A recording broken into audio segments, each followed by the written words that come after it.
Like, that's how excited people are at the game. So now we're going to have an early look, a full-on 17-person bracket. Correct. With really, really good players from all kinds of different games. And we finally get to see it. It's going to be the first actual footage of the game. So I'm really excited to see what happens. I really have a lot of hope staked in Cake to win Rivals and win his entry.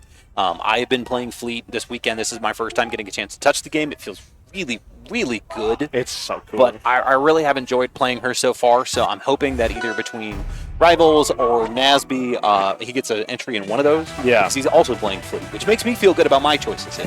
You know, I have two things to think about, right? One, Cakesalt is very good at finding the character that does bullshit. Yes. But also, two, in Rivals games, he just infinitely plays low tier, so maybe I'm ruining it. I honestly don't know. You never know, but you know what else I'm excited for? I'm excited for This upcoming set? Kusi. Yeah. Yes. The last time I saw these two play, I believe it was still Ori. I don't think Julie has played Kusi's Raster yet. Not that I know of, anyway. I could be dead wrong. There's too many tournaments, man. I get them all mixed up. But they're kind of getting started right away. Kusi banning Merchant Port as an affront to the TOs once again. And oh wow, we're in Julesville already. They blew through that stage select. I'm telling you, man, it's the go-to spot going. Why not, right? It's got benefits for both sides. Oh, don't get caught here. Ooh, okay. Getting out of that sketchy situation there. Oh no! I always get so scared. We kind of saw it with Giga versus Kusi, but every time that he accidentally overextended and went off stage, Kusi just ran with it. And I really am scared of that happening to CheesyPotato as well. Was so close to being able to land on that plat, which you have to assume was the thought process. But Kusi was like, oh, you're going over here? I'm catching this. Yeah. Trying to get back again. This is just such a rough spot. Let's jump back onto that plat. Not much time left. Yeah, burning the last pillar. Getting the rock out there, but the Nair is going to break it. Yeah. This is the other thing I really don't like about this stage for a starter is like with someone like Kusi who's been edge guarding like this, you have nothing to help you half the time. No, you're just stuck. There's no space off to the sides whatsoever. Exactly. Like sometimes you have that nice platform, but see, immediately he's already looking for every opportunity to combo her away from it. Yep. Anytime you see this potential air dodge reads, it's just so scary. It is. That's what every Raster's looking for. They want one thing, and it's disgusting. All right, good run here from Julie, 34%. Definitely not out of the mix, right? You know, Raster definitely can be taken out pretty quickly by a Crag, and especially when you're getting tech reads like this, you're only going to be bringing them closer and closer. Just barely gets hit by the last little second of that Nair, and that's all Kusi needs. It really is. I mean, he finds, like, the magical conversions, I swear. He pulls them out of a hat every time. Right. Actually insane how consistent he can find them just out of any situation. Immediately goes to Fire Capital here. I think this is good. You're Crag, you're going to live for a very, very long time. Most importantly, she died at, like, around 100% every stock that last game. Once you get past that, that's when you kind of have a better chance against Raster. You get to play the game. Exactly. So I think this is a great pick because now she's going to have a lot more chance to DI out and get away from some of these confirms. Oh, that was a move. Yeah, that was almost certainly a misinput. That is the level of Yomi that Cheesy is on. The funny thing is, even though I said it was probably a misinput, I wouldn't have been surprised if it wasn't. Because that's just the kind of player she is. It's like, well, maybe he was going to go for a back. Yeah, exactly. Yeah, it's fine. He'll come down here. Got the rock coming up. Oh, a bit of an overextension, but it was a calculated one because he still found that dash attack and a down air into the confirm. He's just so on top of it every time. And it's what's kind of the trickiest thing, right? Like, you know Cheesy for her ability to kind of get out of these unescapable situations. Yeah. And then Kusi just literally waits for the exact moment and just goes, oh, no, I got this. Yeah. He always finds that like, back path he needs to get in there. Okay. We've got Kusi off stage for once, but all right, there we go. Able to get it off the top there. But still, I mean, just this every single time, because she gets another hit and takes another 40, 50% off. One thing I've also noticed is that Julie has not done anything about the slipstream yet. Because he's kind of sitting on the ground, waiting, throwing the slipstream. And because she's on the platforms, he just kind of gets it for free every time. Right. And it's really hard to fight Raster when he has slipstream just all the time. Like, you kind of have to try and get rid of it, especially when he is doing stuff like that to you, because he can convert out of it with the slipstream every time. Ooh, nice rock.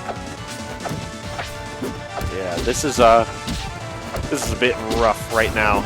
She's got to find her way in, because she's just getting boxed out in neutral and can't find any of the big openings she's looking for to find like those early Raster kills. He gets to sit there and just kind of wait in landing beneath it, and just it's so troublesome.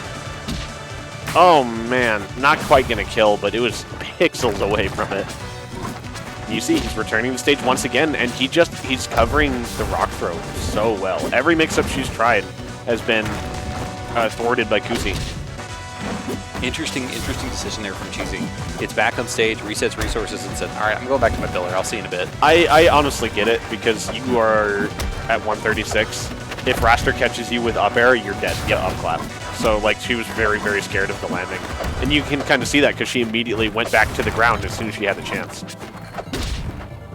Ooh, great side beat. Get through the nair there. Wow, and still manages to get around all of that, too. I don't understand how these guys do it sometimes. Because that looked like a little bit of a slip up there from Kusi. Not a major one, but still, you know, enough to be able to put him in a bad spot, and just kind of sneaks back on and gets that third stock. And now we're facing potentially another 3-0 here, Dino. Yeah, it really, the 3-0 train has not stopped so far. I mean, and it shows, I think it shows just how focused that these players are, right? Because they are just on top of everything. Like, we've seen some SDs and stuff, but for the most part, every person that has won, the gameplay has been immaculate. Right. It has not been close, right? They've really been kind of clinical on every kind of matchup we've seen so far, right? I mean, Elkies was incredible in their first set. Cake was very, very good at his as well. Unfortunately, Soul Rifle was able to kind of fix things on the fly, and I say unfortunately for the Durai fans out there, of course. But finally kind of seeing some life from Cheesy here, maybe, kind of, but now you're getting rastered. Yeah, we're getting a lead. She does not have her trusty rock, though, which is removing a lot of mix-up. Doesn't need it, though. She says that thing's a crutch. Waveland F-tilt, we back, baby. Going back to the classics. Great air dodge, saving it that time. Already looking a lot better, taking the first stock. That's a lead for CheesyPotato. And now we play the game.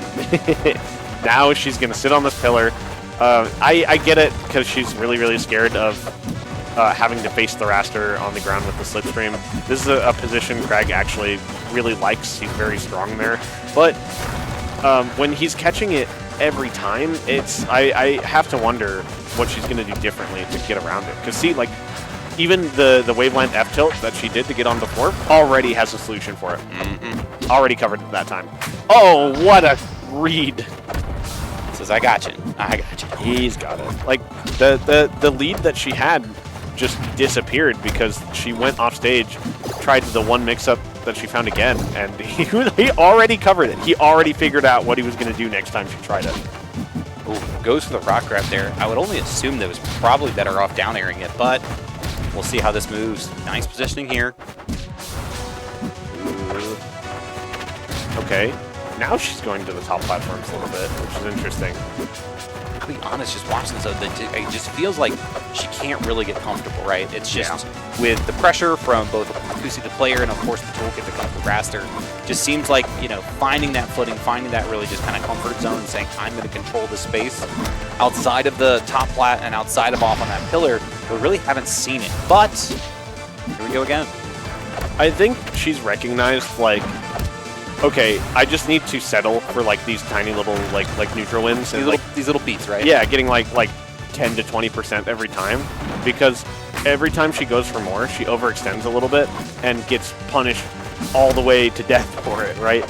So I really like the way that she's slowing down the game right now, and she's satisfied with, like, you know, I'll get like 8% and I'll just do it again, right? Because sometimes that's just what you got to do. If you can win neutral more often than your opponent, That's not a bad thing to do.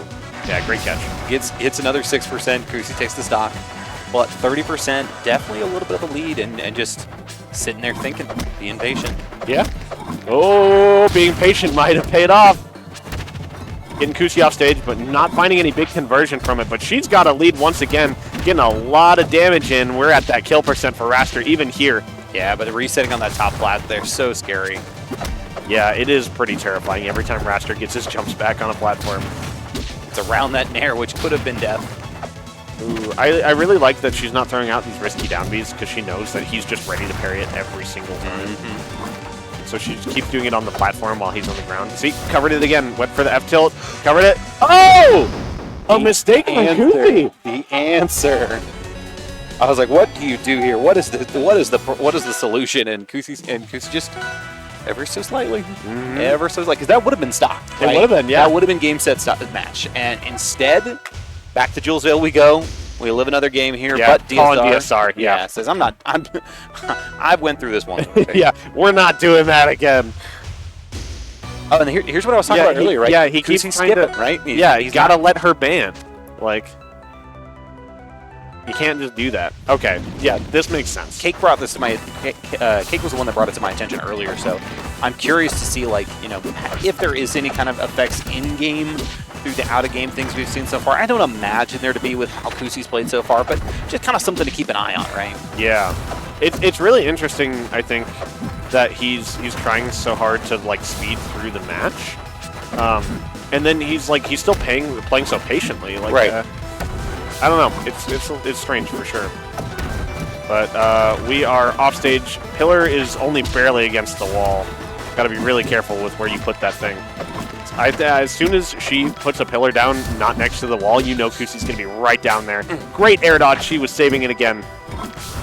She's starting to figure out all those little places where he's looking for those claps. Sure. And now we're looking at kind of almost even footing, right? Crag at 100 and something %, but definitely not in Raster shenanigan range. Yeah. Definitely in Kusi range, but not Raster's. Ooh. Covering the rock throw once again. Got the second pillar out. The rock's coming out. Missing it that time. The nair just wasn't active when the rock hit. This is what I was talking about. I think she's figured out that, like, she needs to be content with these small little wins. Oh, I thought we were going to see the upstrung there for sure. Yeah, it would have hit. He would have hit into the wall, and I'm sure he would have teched it though. Oh, she was so close to getting on that platform with the wave land. It was such a smart option. Back on stage though, resets. 191, made it back, got the pillar again, so we're going to be here for a little bit. It's so funny because, like, we've seen in Rivals past, right? A player like Windows, for example, really use Raster's kind of patient gameplay to their advantage. Yeah. And we've seen players like ZB and MSB sometimes retreat to these little side platforms, or their own platforms of their own creation for their moments of solace. But never to this extent, I feel like. I don't think I've seen this patient of a play from Crag, maybe ever. Yeah, this is definitely, like, she's figured out that Kusi is just looking for all of these different, she's figured out all the mix-ups Kusi is looking for, and so she keeps inventing new ones. Right. And I feel like that just plays into her advantage especially. Yeah. The way that she plays and the way she kind of works around neutral problems and creates her own solution. I mean, an engineer if I've ever seen one. Yes, absolutely. I love the way that she's problem solving because it is really dumb. It's so funny. It's like I said, she's been content this whole time. I'm going to get 2% every time you try and edge guard me. I know I'm going to make it back. You're not going to be able to kill me. Eventually, the Crag's going to win out because he's going to live forever. This is really gross to watch, but it's fascinating in its own right. This is the part of Rivals where you're like, this is one of the stupidest things I've ever seen, but the actual... Oh, she got it! One little mistake, and she's in there! Which is so funny because I was looking at that pillar going, man, that seems a little high, but just because it was that much closer, they were able to get the upstrung box onto the stage. Yeah. She knew exactly what she was doing, and she's going to do it again. We are 2 stocks, 4.5 minutes. Go to time, baby. Go to We're time. Going to time. To my knowledge, they're outside of, I think, maybe one Windows game. There's really not been too many examples of RCS events going to time either. As far as I know, there has never been in an RCS bracket, Oh, a timeout. No, you're right. You're right. I'm thinking of DreamHack Atlanta, and DreamHack Atlanta wasn't an RCS event. You're right. There has never been a timeout in an RCS event, and we are well on our way, Mr. Dinos. Yes, we are. Julie is making sure of it. It's like I said, it's one of those things where you watch it and you're like, this is so dumb, but it's also so smart. She knows that this is what she has to pull. If this is what you got to do to win, you do it.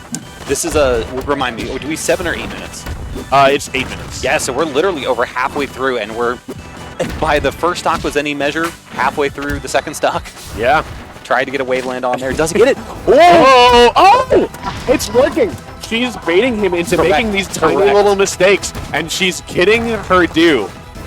100% Dinos. This is absolutely genius play here. And look at the mix-ups. I love it. And maybe the second it stops working, she goes right back to her home.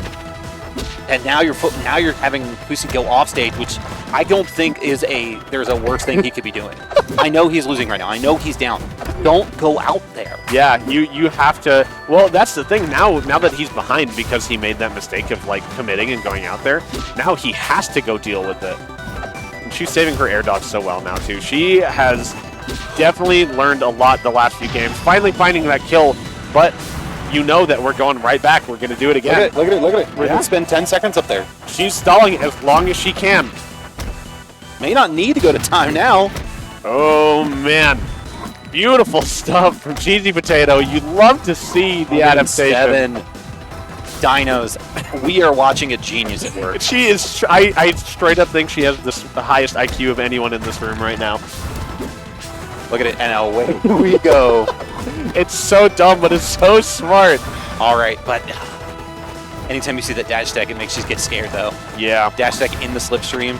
Now, what I really want to see... Oh, great coverage on that rock throw with the throwback. As the pillar, we're still good. Yeah, just see that up strong, like, come on. Yeah. I'm begging you. I want you out here. I don't want her to get overzealous. She's starting to be a little more aggressive. Right. 2 minutes. 2 minutes, Dinos. Yeah, you committed to this. You need to see it through. You know it's working. Don't fall back on going on stage again. Yep. You know how I said this was... Let's go. The crowd going absolutely bananas over the... Really changing it. Like, so, and it's not just these individual matches.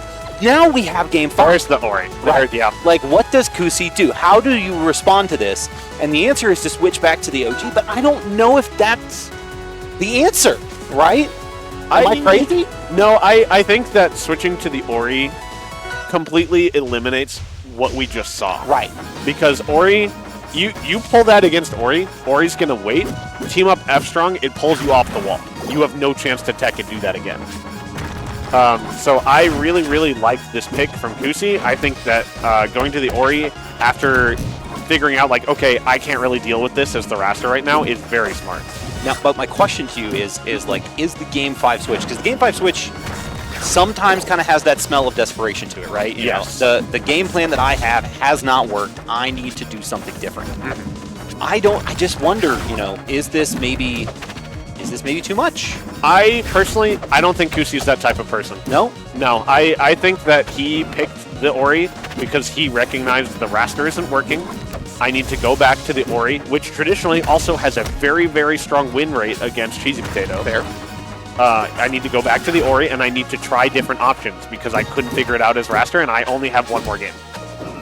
Gonna come back here. Not quite. This just I don't know, man. I just feel like the way that the last game went, right? Mm-hmm. How frustrating that can be against you as a player, and just seeing like how every single thing you tried just didn't work. That's gonna work. Yeah. I just imagine that can maybe cause a little bit of mental damage, right? Like, I'm not saying it's impossible. I think you can tell that's definitely what she's going for. And, you know, you talked about, like, it seemed like he was trying to blitz through, like, all the stage select and stuff. Right. I wonder if she noticed that, too, and that's what part of this is about. Like, he clearly wants to get it over with. Maybe she's trying to stall as much as possible to frustrate him, because he clearly wants to go, go, go. It can happen. It can happen to the best of us. And yeah. I mean, Kusi is clearly He's one of the best of us, yeah. This is kind of what I was talking about, though, where this messes up Julie, too, because you have a different character in front of you. Right. So the game plan that you just spent 4 games developing now thrown out the window, and you have to figure out something with a 100% one-stock deficit. It's a bit rough, especially because, like I said, the tactic that you used to win previously isn't going to work this time. No. Not really. Not in the same way, at least. And not from what we've seen either. I mean, kusi just feeling a lot more comfortable in this, a lot more safe kind of moving around. Yeah. You know, if that upstrong had killed at that 90% mark we'd seen earlier, we'd probably be telling a different story at this moment. But, I mean, right now this just feels very, very good for kusi. It does. I appreciate that Julie is still taking it incredibly slow, though.